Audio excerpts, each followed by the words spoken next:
አኮኩሉ ፋሚሊ የመረጃ የምክርና የአውታረ መረብ መድረክ ነው። ለእናንተ ጠቃሚ የሆኑ መረጃዎችን በጤና፣ በትምህርት፣ በንግድና በተለያዩ የማህበራዊ ጉዳዮች ይዘላችሁ ይቀርባል። አዲስ የወጣው የትራምፕ እገዳ በ19 ሀገራት ላይ ተግባራዊ ይሆናል። የፊታችን ሰኞ ይሄው ተግባራዊ የሚሆነው ህግ ለ12ቱ ሀገራት ሙሉ ለሙሉ እገዳ፣ ለሰባቱ ለተቀሩት ሀገራት ደግሞ ማቆሚያ ነው የተደረገለት። የሚደረገው የስደተኞች ጉዞ ወደ አሜሪካ መምጣት ሂደት እንዲቆም ነው የተደረገው። ይሄ ህግ ለምንድን ነው የወጣው? በመጀመሪያ ደረጃ የወጣው የሀገሪቱን ደህንነት፣ የህዝቡን ደህንነት ለማረጋገጥ ነው። ከነዚህ ሀገራት የሚመጡ ብዙን ጊዜ የተጠናው ጥናት የሚያሳየው ይቆያሉ፣ ቪዛቸው ካለቀ በኋላም እዚህ ሀገር ይቆያሉ። ስለዚህ ያልተመዘገቡ ስደተኞችን ቁጥር በመጨመርና ለሀገሪቱ ደህንነት ስጋት ናቸው ብሎ ነው ያወጣው።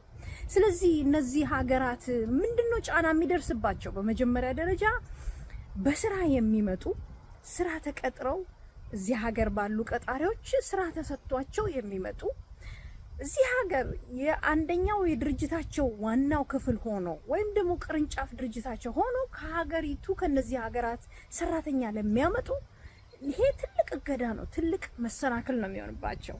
ሌላው ዲቪ ሎተሪ ላሸነፉ በተለይ ደግሞ ከነዚህ ሀገራት አሰራሩን ጨርሰው ለመምጣት ዝግጅት ያደረጉ ሁሉ ይቆምባቸዋል።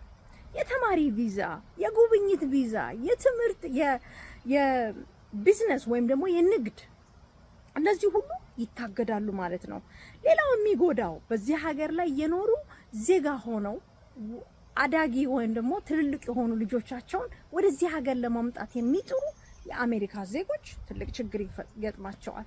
ይሄ በአጠቃላይ ካለፈው የትራምፕ አስተዳደር ጋር ከመጣው እገዳ ጋር ይመሳሰላል። ግን ለየት የሚያደርገው እገዳው የወጣው በአፍሪካ ሀገሮች፣ በተወሰኑ የአፍሪካ ሀገሮች፣ በእስያ ሀገሮች እንዲሁም ደግሞ በካሪቢያን ሀገሮች ላይ ነው የወጣው። ያሁኑ የተቀላቀለና ሃይማኖት ተኮር ያልሆነ ነው። ስለዚህ ላሉ ጠበቆች ይህንን ህግ ለመከራከር እላይ ወጥቶ ጠቅላይ ፍርድ ቤት ድረስ ይዞ ወጥቶ ለመከራከር በጣም ይከብዳል። ምክንያቱም በሃይማኖት አይደለም፣ በዘር አይደለም፣ በአጠቃላይ መስፈርቱ ለአገሪቱ ደህንነት አስጊ ናቸው። እዚህ ደግሞ በመቆየት የኢሚግሬሽን ወይም የስደተኞችን ከተፈቀደላቸው በላይ በመቆየታቸው ስጋት ያመጣሉ በሚል ነው። ብዙ ሰዎች ጉዟቸውን እየጀመሩ ያሉ፣ ትምህርታቸውን ተመዝግበው መስከረም ላይ ለመማር የሚጥሩ ብዙ ነገር የተስተጓጎለባቸው የተበላሸባቸው አሉ። ይሄ ህግ ግን በጠቅላይ ፍርድ ቤትም በሌሎችም እንደዚህ አይነት ሁኔታዎች በፊት ተከስቶ የጸደቀ ነው። ባለፈው ወደ ኋላ መለስ ብለን ስናየው በመጀመሪያው የትራምፕ አስተዳደር ጊዜ ይሄንን ህግ ሲያወጣ ብዙውን የሙስሊም ሀገሮች ውስጥ ነው ያጠቃው። ያ ደግሞ በሃይማኖት ገለልተኝነት ደርሶብናል ብለው ለብቻ ተነጠልን ተጠቃን ብለው ይሄንን ያቀረቡ የሙስሊም አማኞች ወይም ሀገራት ያንን ነገር እስከ ጠቅላይ ፍርድ ቤት ድረስ ተከራክረው በሶስተኛው እድሳት ወይም ደግሞ በሶስተኛው የህጉ ማሻሻል ነው ጠቅላይ ፍርድ ቤት የፈቀደላቸው። አሁን ግን የትራምፕ አስተዳደር ይሄ ማድረግ የለበትም። ምክንያቱም እነዚህን ሀገራት በሙሉ ድብልቅልቅ ያለ ስለሆነ ምንም አይነት ክርክር ቢመጣ ከበድ ይላል ነው የሚሉት። ታዲያ ስደተኞች ከየሀገራቸው ተሰደው መከራን፣ እስራትን፣ ግዞትን፣ ሌሎችንም በደሎች ለህይወታቸው አስጊ የሆነ ሁሉ ተሰደው እዚህ ሀገር መጠለያ የፈለጉ ሁሉ የት ነው የሚገቡት? እዚህ ሀገር ተጠልለው እየኖሩ እያሉ ዘመዶቻቸውን አምጥተው በአንድነት ቤተሰብ ጋር ለመኖር የሚያደርጉ እንዴት ነው የሚኖሩት? እንደተከፋፈሉ ዘመናቸው ይገፋል ማለት ነው።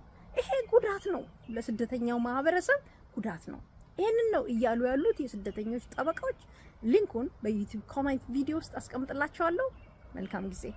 ዌብሳይታችንን akulkulufamily.com ይጎብኙ። በሶሻል ሚዲያም ተከተሉን። አኮኩሉ ፋሚሊ